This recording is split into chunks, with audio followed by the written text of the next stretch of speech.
Welcome to today's show on unlocking your full potential.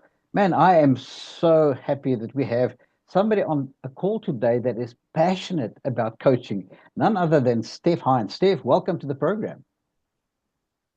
Thanks, Doc. Thanks for having me. In which country are you operating from, Steph? So I'm Scottish, if you can't tell by my tone, but I'm living in Germany. Okay, now that is a very interesting blend. Okay, just in terms of the link, my mother is McLaren, so you know that there's something in the roots of coming from the same place. But guten Tag, it's good to have you here, so we know a little bit of German. So, Steph, when it comes to people, obviously, I know you're passionate about changing lives, and the methodology that you use is coaching. But it's come to my ears that you've gone from the traditional, what I call business coaching, to transformational coaching. That's very interesting. Help us understand what that means. Well, first of all, give me the background. I started in the army and I was always working in instruction and leadership development, personnel development. I went over into HR world. So I was always working with people and helping people. I served in the military. The military put me through my MBA and I ended up as an HR director in the military. So when I transferred out, it was a natural progression for me with my languages, with my business, with my leadership, that I would go into coaching CEOs and businesses on leadership, team development, that sort of thing. And functionally, I was doing very well at that. But because of my own personal journey through this 29-year career, stop, reinvent myself, discover everything about me again, Mhm. I found myself in a situation working with businesses, talking about strategy, talking about structure. But because of my character, the person involved would open up to me about Yep. struggles that they're feeling, like they're not feeling inspired anymore, or maybe there's struggles in relationships. And that fired up a vocation in me.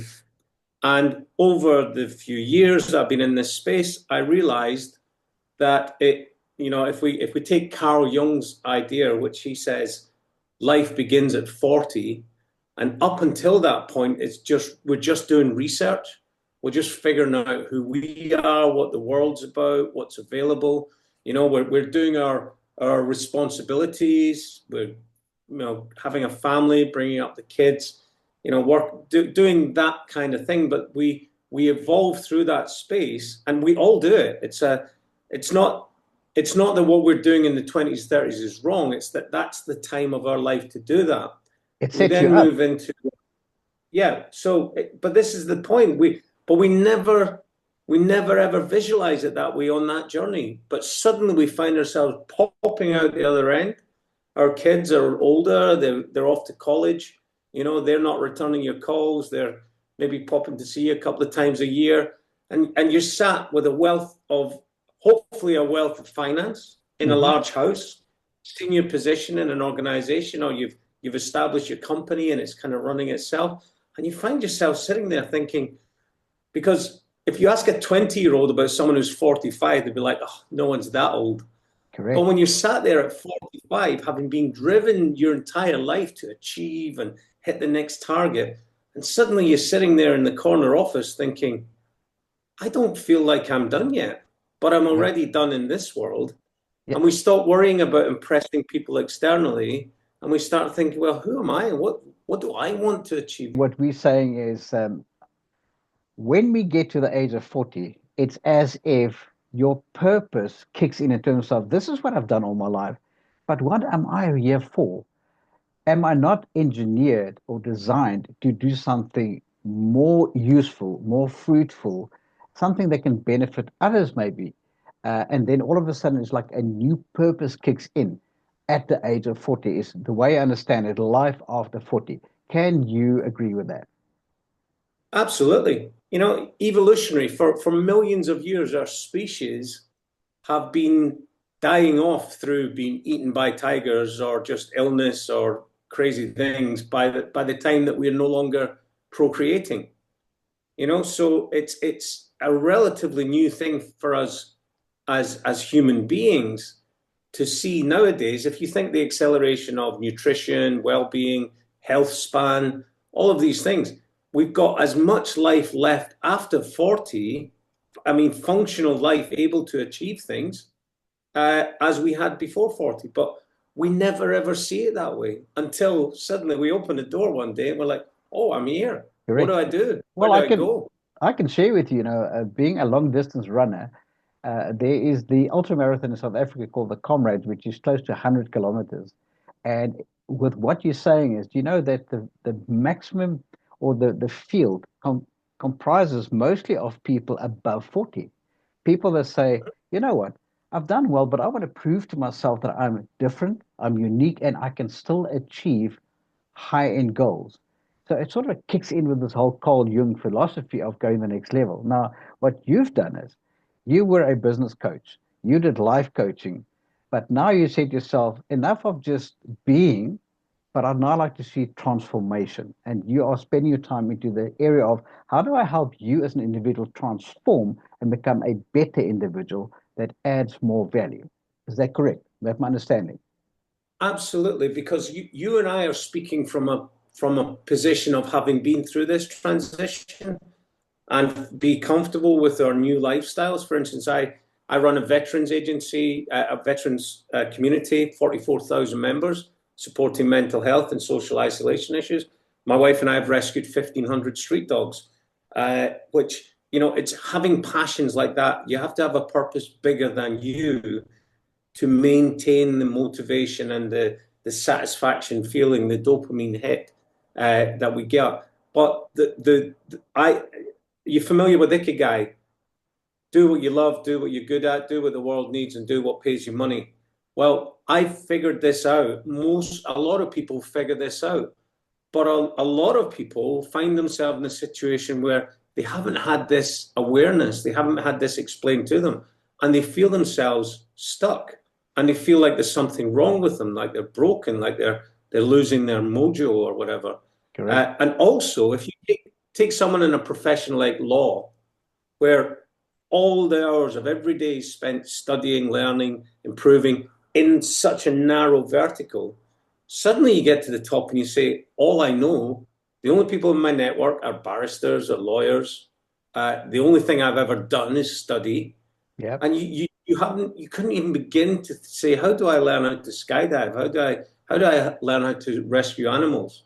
Correct. You haven't got that awareness, You you know, know? it's even worse, and that is that if you actually pursued a career based on your parents cherry picking on your behalf, because they wanted you to live their dream through your life. So you end up being a lawyer because your parents wanted you to be a lawyer, and you get to 14 and go like, why is it that I'm not fulfilled? And it's maybe Mm-hmm. because it wasn't your dream. And then this sort of check back. And I want to agree with you. Every single person at the age of what I call halftime, your halftime in your career, of course, 40 is sort of that halfway mark to say, what now? I believe everybody should do an ikigai to say, yeah, what do you love? What are you good at? And then ultimately, what can I get paid for? And you might find that what you love and what you're passionate about is totally different to what you're doing. And I think it's a very good start to say, spoil yourself, have a salted coach, do an ikigai exercise with you, and maybe you'll find it's time to repurpose yourself. It's a realignment and repurposing. Man, it's exciting. What do you think? Well, I actually, you know, cheap pitch here. I actually have a process that I put people through, or I take people through, and I call it a life audit, Yep, where we look at each different stage in our lives, and we, you know, let's say you're 50, 40, break it down into 5 chunks, and then we examine each stage, the things you can remember from 0 to 10, 10 to 20, 20 to 30. And we're identifying moments, things we learned, insights that we had, the kind of thing you're talking about, parental pressure to conform, all of these things. And we just do an in-depth audit, literally, of that period of time. And what we're looking for in there is behaviors and habits, patterns that keep repeating themselves. And then we just review them and you say, well, is that serving you? Is that helping you? Do you need that? Is it at the right level? You know, a bit of imposter syndrome keeps you sharp, you know, but if it's intimidating and overwhelming, it's holding you back. So we look at the past and we extract the value, and then we put to bed any kind of limiting beliefs. Then we look at today, and yep, then we say, right, what do you want to do? and then we put together the next chapter. We write the next chapter with you as the hero of the journey. Correct. That's Well, that the life I audit process. to just agree with you. I take that life journey and I call it a timeline. And also I do 0 to 5, 5 to 10. And basically above the line, what are the areas that you were successful at? And at the bottom of the line, what are sort of those influencing factors like uh, somebody died in your family, or you went through a divorce, or you were in a car accident under the line. So basically, can I call it the high end experiences versus the low end experiences defines who you are and who you've become. But in this life Mm-hmm. audit that you're talking about, it's not time to say, okay, you want to extrapolate from there. What do you want to learn? And what do you want to glean from so you can actually go into second gear to start picking up acceleration for a new momentum? Because, when Mm-hmm. people get that new momentum, or call it that new life experience of, wow, I can still make a difference, everything changes. And we find it's always about others. Like I mean, you guys rescued 1,500 dogs. Wow. I want to applaud you. And I want to say that shows purpose greater than who you are, because it is something that not many people have done. So in this life audit, now you get to the point and the person realizes, yep, I want to change. um, Obviously, there has to be some behavior modification in there in terms of I used to do things this way, but I better change some of those habits and start living life this way. And as we know, a habit takes 21 days or 21 takes of repeating it and getting it so that a new habit can form. So, do you work with that in terms of the mindset changes, the self belief changes? Absolutely. And people will be thinking we prepared this, but we know we haven't.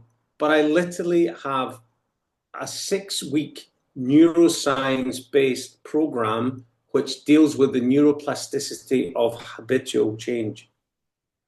And that is where we set up, once we've done the life audit and once we start setting off on the next journey, we spend 6 weeks with app based uh, training, which actually records the metrics of the changes, so that within 6 weeks you literally think differently, and it has been measured on MRI scans that your brain changes through doing the repetitions, because that's how neuroplasticity Steph, works. I want to come So in there and I just want to quote you in Germany right now. Where it goes like and like sells sich gern. Um, and that is that people who are similar get attracted to each other, and that's why you and I on this talk today. Because when I saw you in action, I went, "This guy and myself are connecting, man. We're hitting the cylinders the same thing." I mean, because so happens I've got a trademark on behavior modification, and that is that if this has been your behavior, what do you do to get out of that mold and go this route? And you do it through a 6 week neuroscience process. And that's why we are connecting. Gleich und gleich, gesellt sich gern. gleich und Harmony. gleich, yeah, auf That's it. Deutsch. Okay. No. And that is the point. So there we have it now. It brought back a lot of school German many years ago. But that's who we are. And that's why we connect. Mm-hmm. And as you say, it looks staged, but it's not, because the first time you and I are speaking, but we connected because we want to take people to the next level. And I felt you can add value. So, in terms of taking your people now beyond the 6 week neuroscience, now the guy goes and there's been, call it a reprogramming, a new acceptance, a new affordability of themselves, of ushering themselves into a new momentum. What do you do then? Where do you take them? Well, now this is an interesting thing, because it's most coaches out there have a program. The only thing I have that's programmed is that 6 week app based training, but that is layered within my bespoke uh, concierge service that I work with someone. So I'm working with high net worth individuals. They've come from different backgrounds. So I don't want to just give them a PDF and say, here, we're going to do this, we're going to do that. It involves doing a deep dive. It becomes intimate. If you take you and I as an example, we'll spend a lot of time talking together. And that's where the life audit serves many purposes, because I'm taking you into a deep dive of your past, and you're starting to share things. And in you sharing them, I'm getting an insight into you. So I'm getting a feel. And then if you imagine the hero's journey, that classic storytelling technique, I'm appearing in your life as the guide, but you're the hero of the journey. So my role is simply to take you where you, anywhere you decide to go, I'm there to support you. So that can take 3 months, that could take 6 months. I've got people that I've been working with for years because they just love to have me as that guy on speed dial who they can run things past, you know? So I don't want to get shoehorned into you can join my 3 week masterclass, my 3 month masterclass or that. We build what you need. Well, if That's the way you speaking, Steph, what is clear, the difference between a travel guide and a travel agent. You're not an agent. You've been there. You can guide them and basically help them to summit because you've been there. Now, I can't help thinking in terms of our backgrounds have set us up, both in the military. We love discipline, like to do things the right way. And that sort of spilled over into self-discipline where we are able to say, but follow me because I know the direction. But we do know in these tasks, simple daily tasks, even though they're repetitive, discipline plays a vital role. And I can see you bringing in that experience. And what I like is the focus on the individual. They become the hero, you remain the guide, but it's still a journey. Some, as you say, 6 months, some of them 6 years. It doesn't mm-hmm. matter, but you're there to guide them to where they want to go. It's interesting you mentioned about the military aspect there, and that's because self-discipline is important, but it's not autocratic. What it is what I call courageous vulnerability, being honest and open and willing to call people out. The kind of client that I'm working with, say, take a CEO Yep. or a founder of a company, someone who's really made it large. Maybe they're a social media figure or a pop star, say, rock star, someone like that. They're not used to people calling them on their bullshit. Yep. And my military background gives me that courage to be able to say, I'm going to tell you something that you're not going to like, but I'll tell you it in a way that you will actually thank me for it because it's from the heart, but it's from the hip. And that's what you need. And so many of them say, God, it's so long since someone was this honest with me. All the sycophants and all that's gone. They get the truth. What you see is what you get.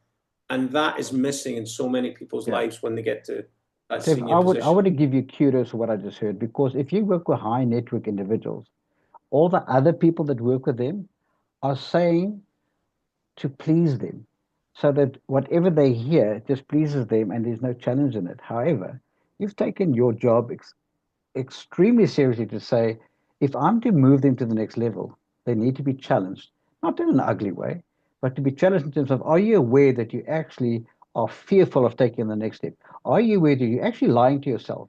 Or sometimes I can just hear you ask the question, have you just lied to yourself?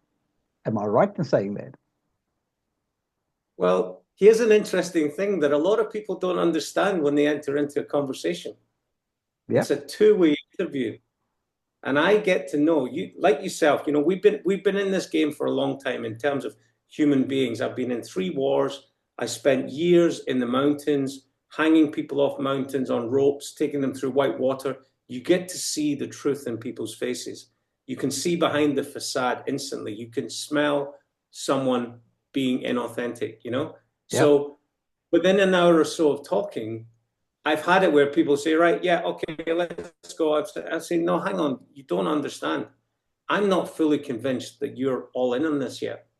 I think you're going to purchase an avoidance strategy where you can offload your needs onto me, and I'm not taking that responsibility. That's the point I make about being the guide and not the carrier. And a lot of people find that difficult. I'm like, no, you've got to understand, I have to agree to this contract as Yeah. much as you do, Correct. because I'm going to ask you to be someone that you may not always want to be that guy.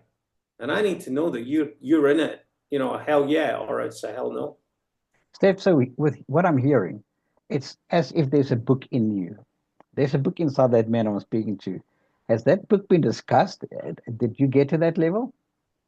Oh, it's on a list of a million things that I want to do, Well, to write a book.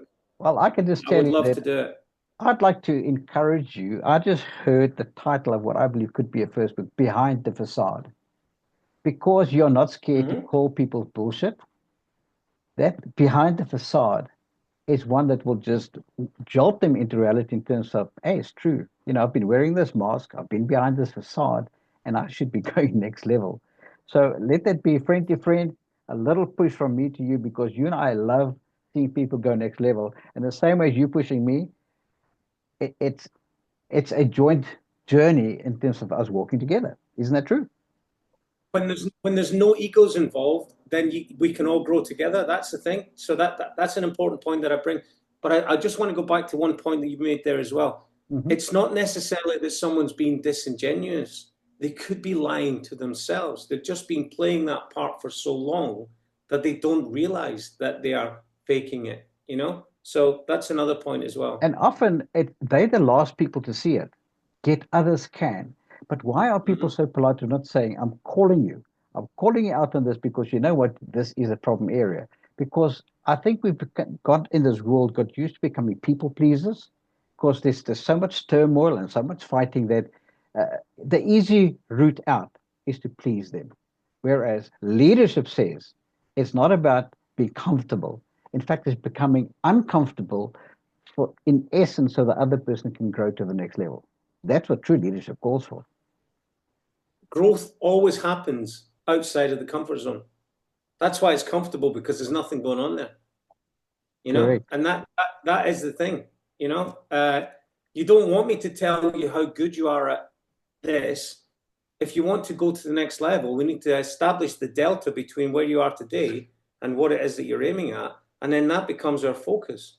It's Correct. not people react badly if they think it's criticism, but it's not. It's an awareness, and it's leveling up. I was a ski instructor, performance coach, Okay. and the top racers would come to me and I'd say, right, are we going to work together? You have to understand, I'm going to make you worse before I make you better. And they go, what do you mean? I say, I'm going to ask you to change stuff. Change feels strange. Your times will drop. Your performance will drop. It will feel clunky. Yeah. But I need you to know that you need to work through it because you don't go from A to B. You go from A to B. Yeah. you know and again, it's when you understand that psychology of progress and you can convey that to people, Yeah. then that's the value that we bring, and that comes from lived experience. You don't get Yeah. that in a book. Uh, You've got to feel that so yourself what you're saying is that yes, we are there to learn new strategies, but we first have to unlearn. And unlearn could be one step backwards to go two steps forward. And that's okay. Who's measuring? Who's watching? The end result is what it's Mhm. about. And ultimately, when you actually guide them along this path or this journey to get to an end destination, it's okay to go backwards every now and then because you already know you've been there, that sometimes it's necessary for the growth. Isn't that true? I'll give you an example of the proof in that. When I was chief instructor at an adventure training center, the top skier, all the badges, everything, I automatically got all the best skiers to come with me. But Yeah. every 4 to 6 weeks, when I had a new instructor come on the team, say, I would go back and we'd teach a double group of beginners students, and I would take a new instructor and we would learn together. So I would lead the group, and then I'd advise the instructor. I'd let them take a bit, and we kind of topped and tailed the group. And what that did was it helped me assess that instructor. It helped me pass on some of my knowledge to him. But what it got is it got me back to the fundamentals. I had to understand what it was like to be a beginner. Yeah. And they always talk about a beginner's mindset is the best way to learn. But Yeah. that kept me, it kept me grounded, but B, it made my top level performance much better because I was back to basics every month or Yeah. so. So Well, as you say, every person that is a coach inherently, whether they coach in the boardroom, whether they coach in the sports field, the principles are exactly the same because human beings either want to grow and develop and become a better version of themselves, or As a small segment of them just don't care. But you know what? To waste time in those that actually do not want to push themselves just to the next level, well, there's another coach for them. You are a high performance coach of taking people to the next level and you want to see them improve their journey. So, where can people contact you, Steve? I have to ask you because people are going to be listening to this say, this is my man. I want to talk to him. So, is there a website? Where can they contact you? I'm very focused on LinkedIn right now. I do have a YouTube channel which is about get smart about stress, stress management, resilience training. That's got free resources on there. But my main career building focus is through LinkedIn. So find me on LinkedIn, follow me there, and you can DM me there. Gladly talk to anyone, even if it's just to ask a question, get some Yeah. advice, get some direction. If I'm not the guy to help you, I will hopefully be able to point you to someone that can. So, suffice to say that then it will be Steph Hinds, it's Stef, and then surname So it's Stephen. Stephen. I use my Yeah, but my that's what I want to know. son's That's why I name want to on make LinkedIn. sure if they contact you. So Stephen Yeah, with PH or V. Stephen PH Hinds MBA. Okay, so it'll be So STEPHN. that's my full handle. Okay, Stephen Hinds Hinds MBA. MBA. Well, there you have it. It also will be at the bottom of this program today. Steph, I want to just thank you. You know, today it was like sitting in around a table with a like-minded person that knows what it takes to take people there, and it's enjoyable. It makes your job just so enjoyable. And I know this is not the last time you and I talk, for sure. So I would just want to wish you Absolutely. well. And whether you grab these guys in terms of their life journey, when you go into the life audit, when you get to the neuralistic science program for 6 weeks, uh, you are on a journey to make them the hero while you are the guide. And you know what? I respect that. I'm going to say to you, kudos. Guys, you want to contact this guy? Get hold of him on LinkedIn. Steph, I thank you. Take care.